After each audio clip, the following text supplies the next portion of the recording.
แบบธรรมดามาฮือพ่อแม่พี่น้องทั้งหลายฟังก่อนที่จะได้ฟังนี้ขอเชิญชวนมวลพุทธบริษัททั้งหลายไหว้พระเหมือนกับนักมวยไหว้ครู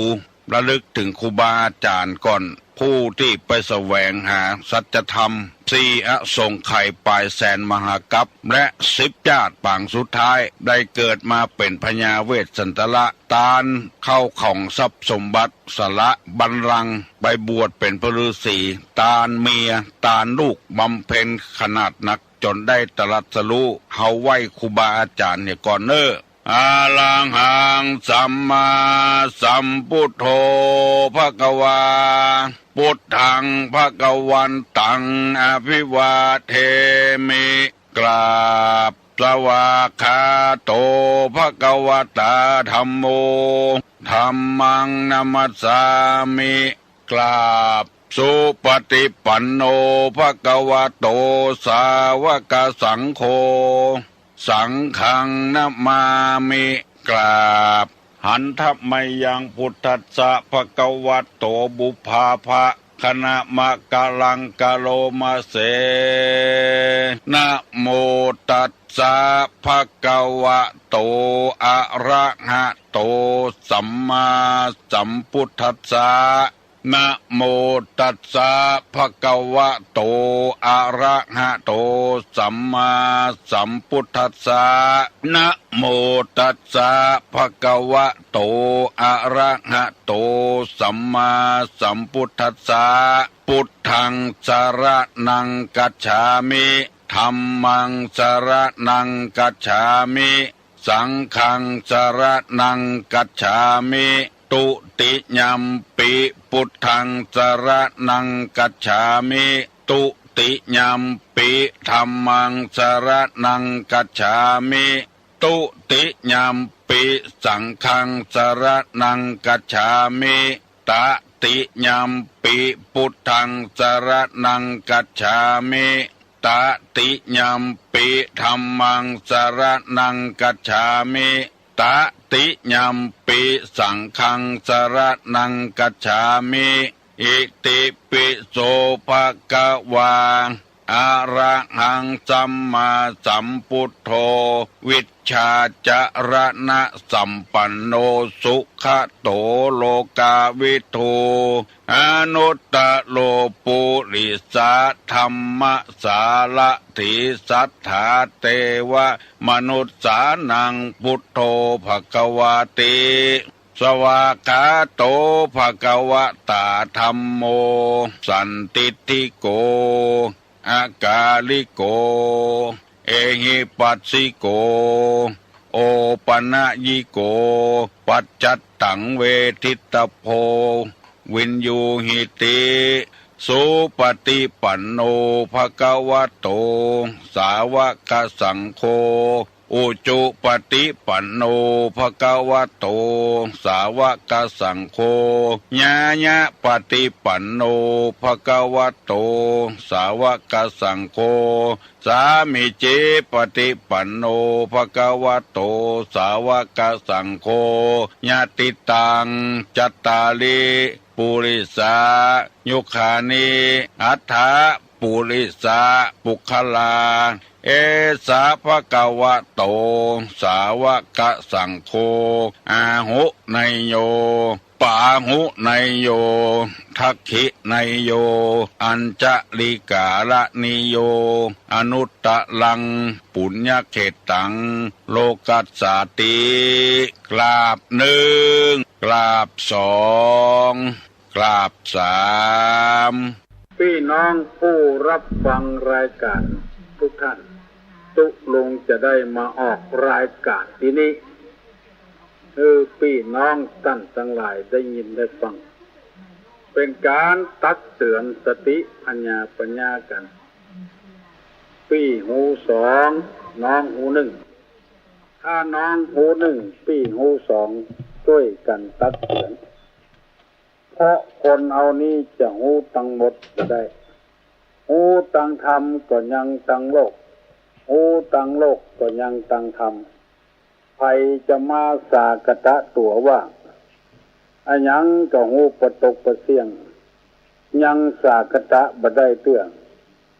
ต้องฟังกรรมคนอื่นพ้องแกก็ข้อจ้างแขวนก็จ้างไผก็จ้างได้เป็นหัวหน้าคนแล้วพิจารณาบ้านเมืองนี้ประเทศของเฮาคนเดียวไผอยู่ก็ได้ไผปฏิบัติก็ได้เอาตายคนอื่นก็จะแทนเอาไปคิดว่าขอเถอะนะไผทำได้ก็ทำไปกะพอยังได้นี่จะไปว่าจะไปต้าจะไปข่างตำแหน่งข่างหน้าที่อยู่หั่นนั่งกาคันใดอยู่หั่นกกงกไปก็บ่ไปอยู่ก็บ่อยู่ขึ้นก็บ่ขึ้นลงก็บ่ลงมันสร้างความรำคาญให้เปิ้นสร้างความลำบากให้คนอื่นตลอดถึงครอบครัวก็เหมือนกันเป็นหัวหน้าครอบครัวบ่ได้นำครอบครัวไปทางที่เจริญสักอย่างอยู่กินนี่มันเที่ยงวันเที่ยงคืนเพิ่นเอาตำแหน่งเอาอย่างก็เป็นไปอย่างนั้นสวะก็บ่สวะวางก็บ่วางเนี่ยใครจะทำก็ทำบ่ได้เพราะว่าตัวเองไปขวางอยู่หั่นกรรมอันนี้มีสาระมีประโยชน์มากมายกายของเน้อตุลุงบ่ได้นำมาว่าหรือไผคนใดคนหนึ่งนำมาเสนอเพื่อพิจารณาตัวเก่าเพราะกรรมมันคับกันอย่าไปย้ายคันนาอย่าไปกาตาจ้างอย่าไปนั่งกาคันใดเนี่ยมันคับกันกรรมมันคับกันก็เลยมาถึงข้อนี้พี่น้องทั้งหลายได้ฟังแต่ก่อนนั้นเมื่อตุลุงเป็นตุหนุ่มๆมีตุเจ้ามาอยู่วัดร้างมันบ่มีไผไปอยู่แล้วมีตุเจ้าหมู่หนึ่งไปอยู่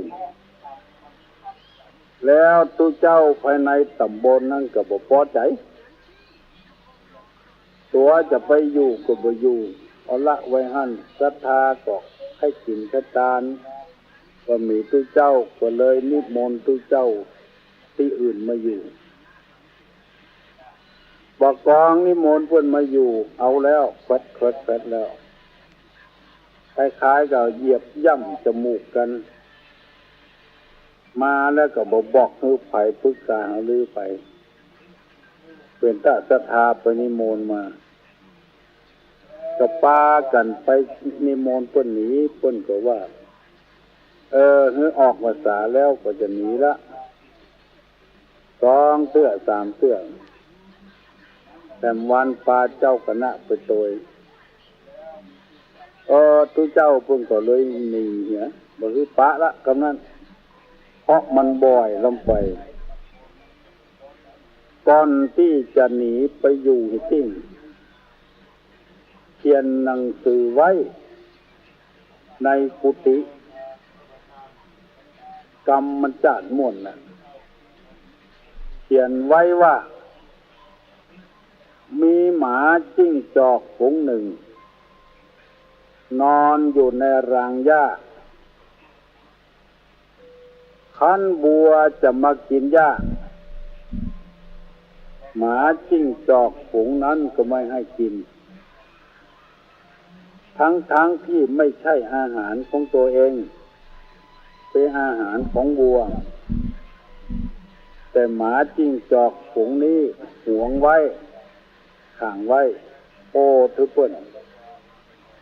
อันเนี้ยพอออกไม่ออกเลยกันเอาบ่มีความสามารถเอาเนี้ยบ่ได้เอาก็บ่ทันเนี้ยบ่ทักขวางอยู่หั่นน่ะขวางหูขวางตาเติกหน้าเติกตาเพิ่นคนอื่นที่เพิ่นมีความสามารถยิ่งกว่าเฮาก็เพิ่นทำไปเถอะเอาบ่ทำก็หลีกทางเสีย เพื่อเพิ่นได้เจริญรุ่งเรืองต่อไปอันนี้มีตัวอย่างเคยหันละที่วัดตุลุงนี่ก็มีเอาก็บอกว่าถ้าตัวมีความสามารถก็หลีกทางให้เพิ่นเนี่ยเน้อเพิ่นก็ว่าง่ายสอนง่ายเอารถไปขนครัวมาอยู่ตัวตุลุงเนี่ยสูตรโยโกห้องทำวัดเจ้าทำวัดเย็นเหมือนจับตุเจ้าทั้งหลายแล้วไปเป็นวันเป็นวันมันก็บ่มีปัญหาอย่างแล้วคนอื่นมีความสามารถมาอยู่เพิ่นก็จะได้พัฒนาให้เจริญรุ่งเรืองขึ้นอันนี้ขอฝากไว้กับพี่น้องพ้องฝ่ายทั้งหลายผู้คนทุกคนมันมีหน้าที่ของใครของมันจะไปขวางตำแหน่งไว้อันยังเกิดมามันมีหน้าที่ของมันหมดอย่าไปคิดว่าบ่มีหน้าที่มันทำงานเพื่อประโยชน์หมดอย่างยากก่อนเนี่ยเอาลัดไปหั่นไปนี่มันติดเตี่ยวติดผ้าเอาว่ามันเกิดมาเนี่ยยังยากก่อนหมู่นี้มันมาติดเตี่ยวติดเสื้อมันก็ทำหน้าที่ของมันนู่นหน้าที่ของมันคืออย่างนั้นถ้าเอาบอกพ่อเอาก็บ่ฮู้ถ้าเอาพ่อเอาเจ้นจะฮู้หน้าที่มันก็คือขยายพันธุ์ของมันเอาไปติดที่สนามโรงเรียนแล้วก็เอามาใส่ที่บ้านมันเหี้ยตามบ้านมันก็ออกนอกที่บ้านมันทำหน้าที่ของมันเนี่ยก่อนนิ้วมือ5 นิ้วที่อยู่ในมือของเราไผบ่ฮู้เฮาก็ใจมันตึงวันเฮาบ่ฮู้ความจริงนั้นมีหน้าที่ของมันของไผของมันเอาบ่ได้เอามาใจบ่ได้นิ้วชี้มีหน้าที่ในการชี้หั่นชี้นี่เป็นนายของมือถึง5 นิ้วถ้าจะชี้ไปทางใต้ทางเหนือก็ใช้นิ้วชี้นี่เหมือนกับหัวหน้าคนต้องมีมันสมองต้องมีความคิดเมื่อเดือนนี้ที่ผ่านมานี่บางบ้านผู้ใหญ่บ้านเพิ่นมีความคิดดีเอาเปล่าเมื่อเจ้าบ้านแต่งซุ้มแต่งประตูตามประทีปโคมไฟนื้อจะเปล่าประกาศบดายังบอกพอมีการประกวดซุ้มประตูบ้านอันนี้เป็นความคิดที่ดีไปให้คนอื่นทำก็บ่ได้จะต้องเป็นกำนันจะต้องเป็นผู้ใหญ่บ้านอันนี้จี้พอจี้ออกไปแล้วคนก็เนี้ยกันทำกันตัดสินได้คะแนนกันก็ผ่านพ้นไปปี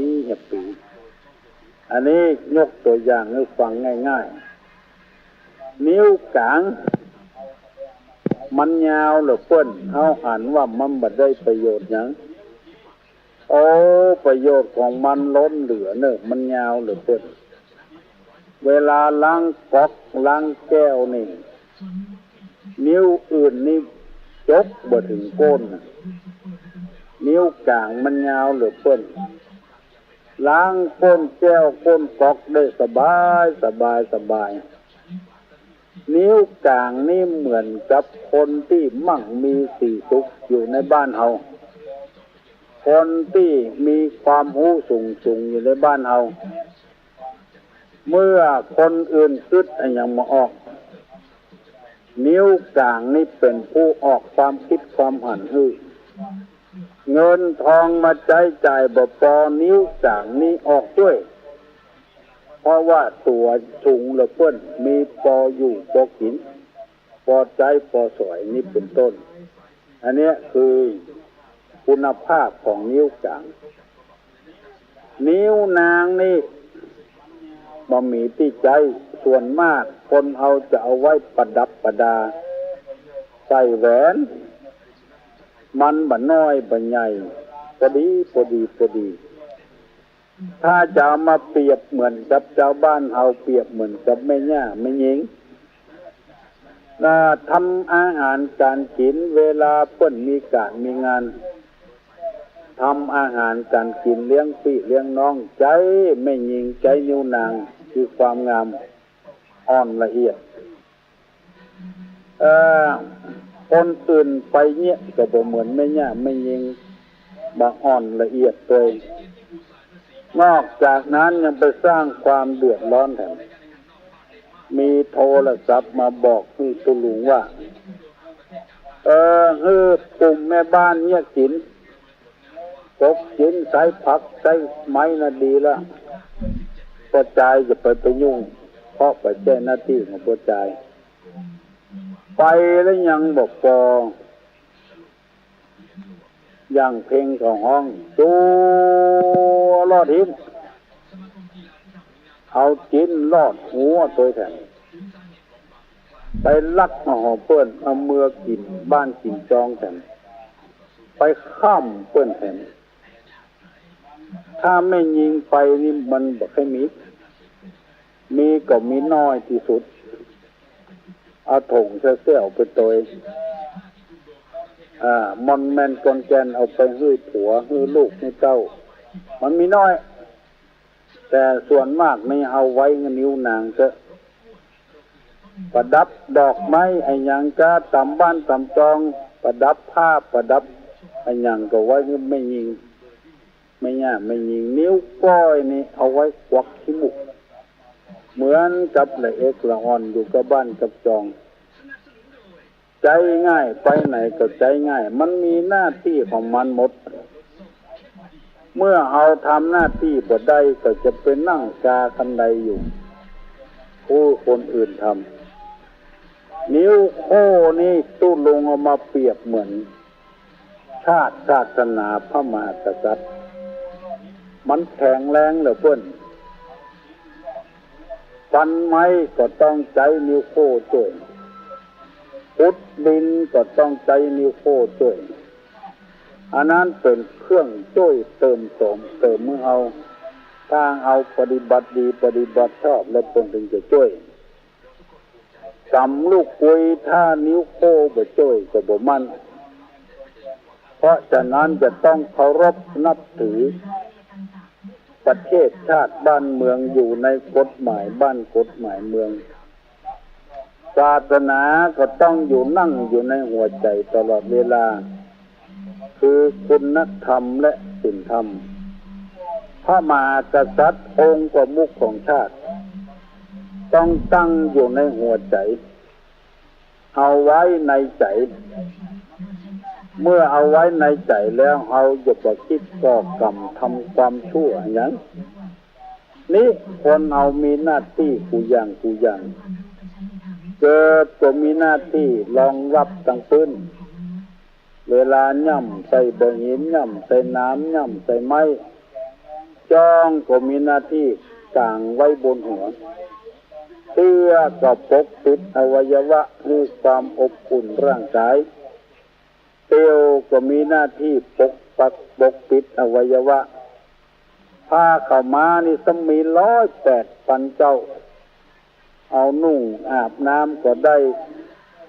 นุ่งผ่อนคลายอารมณ์ก็ได้เอาเจ็ดตัวก็ได้เอาห่มก็ได้เอาปูนอนก็ได้เอาตุ้มก็ได้เอาฟันแข้งฟันขาก็ได้เอาแปรงปูละอ่อนนอนก็ได้คนเอาก็เช่นเดียวกันเมื่อเอาบ่มีความสามารถแล้วก็ลาเหียมีหลายคนเป็นลูกกดจายปอกเมื่อทำหน้าที่แล้วก็บอกว่าจะทำไปชั่วครั้งชั่วคราวเนื้อถึงเวลาแล้วก็เมื่อมันเข้ารูปเข้ารอยแล้วครับก็จะลาแต่บัดสร้างอำนาจบาดใหญ่ไว้มือไผ่อันนี้ลูกกระจายแต่พอนึกเป็นในอย่างก็จ้างเถอะก็ออกไม่ออกพี่น้องทั้งหลาย ปฏิบัติหน้าที่ของตัวให้ถูกต้องอย่าไปขวางอำนาจขวางที่ขวางตังกันอยู่เต้อกำกึดของคนบ่ได้อันนี้บัดใจไล่ไปบัดใจว่าเงือไผสักคนเมื่อตุลุงทำหน้าที่จะอีเพื่อแผ่เอื้อเฟื้อก็ต้องทำให้ถูกต้องให้ถูกต้องเมื่อถูกต้องแล้วไผว่าบดีเฮาก็ดีใจคนเดียวเฮาที่อำเภอแม่ริมนี้เพิ่นแต่งตั้งให้ตุลุงเป็นหน้าที่ปกครองคณะสงฆ์ในอำเภอแม่ริมตุลุงก็ทำทุกอย่างที่ทำได้ปีนี้รณรงค์ให้พระสงฆ์พระเจ้าในอำเภอแม่ริมสอนละอ่อนตุเจ้าพระเนนที่สอบบาลีสอบนักธรรมสอบอภิธรรมได้เขาก็เอามาแจกกันเป็นที่แล้วให้รางวัลกับเขาน้อยเดียวก็ยังดีกว่าที่เฮาบ่ทำอย่างตัวอย่างเขาจะไปขวางอำนาจไว้ตุลุงหูตัวถ้าทำบ่ได้แล้วก็จะระบายคนอื่นนี่ยังทำได้อยู่ขอให้พี่น้องทั้งหลายให้ทำตามหน้าที่นั้นนะอย่าไปมานั่งกาคันใดกาไว้อย่างนั้นขึ้นก็บ่ขึ้นลงก็บ่ลงอันนี้ว่าไปตามเนื้อผ้าเนอะอย่าไปย้ายคันนาอย่าไปกาตาจั่งอย่าไปนั่งกาคันใดถ้าหากว่าไปกระทบกระเทือนหูไผคนใดคนหนึ่งตุลุงก็ขอให้ยกปืนติ่นฟังเถอะบ่ได้กระทบกระเทือนแต่ว่าไปตามน้ำตามเนื้อกับมันเป็นเหตุกายวิเวกกายวิเวกเป็นเหตุเกิดจิตตวิเวกจิตตวิเวกเป็นเหตุที่อุปาทิวิเวกเกิดขึ้นคือกิเลสตัวน้อยตัวใหญ่ความเศร้าหมองต่างๆมันจะหมดไปยกมือไหว้เนี่ยสัพพิติโยวิวัตตันตุสัพพะโรโควินาศตุมาเตภวะตนตรายโยสุขีทิคายุโกภวะอภิวาธนะสีริสานิจังวุธาปจายโนจตาโลธรรมาวัฏันติอายุวันโนสุขังพลัง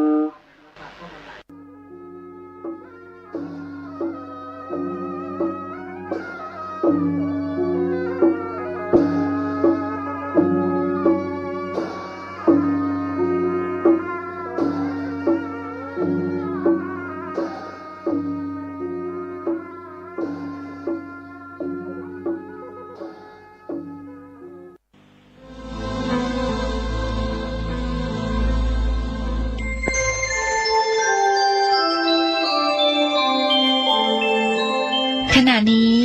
ท่านกำลังฟังสถานีวิทยุกระจายเสียง FM 104.5 เมกะเฮิรตซ์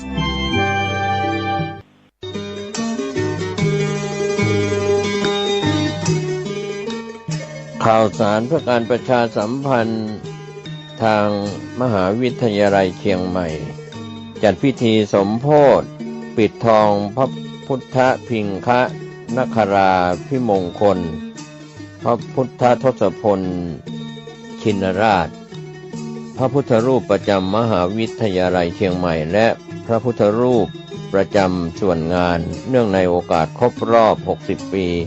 แห่งการสถาปนามหาวิทยาลัยเชียงใหม่กำหนดการวันพุธที่24มกราคมพุทธศักราช2567เวลา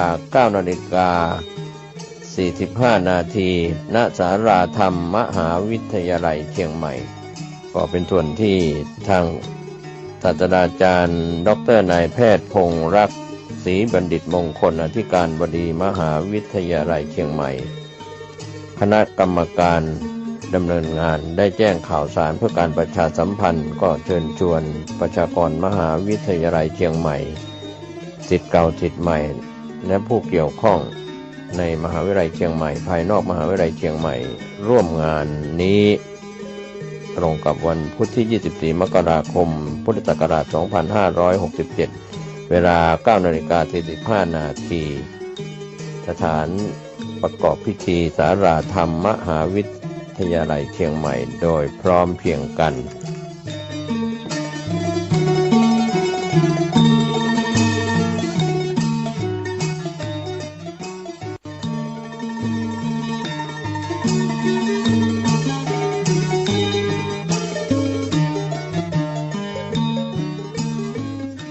ข่าวสารเพื่อการประชาสัมพันธ์กำหนดการพิธีฉลองตราตั้งเจ้าคณะอำเภอวังเหนือและฉลองตำแหน่งผู้อำนวยการวิทยาลัยสงฆ์นครลำปางพร้อมทั้งฉลองเสนาสนะศาลาปฏิบัติธรรมห้องน้ำณวัดบรรพตสถิตอำเภอเมืองลำปางจังหวัดลำปางตรงกับวันอาทิตย์ที่ 28 มกราคม พุทธศักราช 2567 วันอาทิตย์ที่ 28 มกราคมช่วงเช้า 9:30 น.พุทธศาสนิกชนญาติโยมคณะศรัทธาสาธุชนทั้งหลายพร้อมกันณศาลาปฏิบัติธรรมวัดบรรพตสถิตผู้ว่าราชการจังหวัดลำปางประธานในพิธีจุดธูปเทียนบูชาพระรัตนตรัยและแขกผู้มีเกียรติจำนวน 7 ท่านจุดเทียนที่แท่นสัตบัญเจ้าหน้าที่อาราธนาศีลประธานสงฆ์ให้ศีล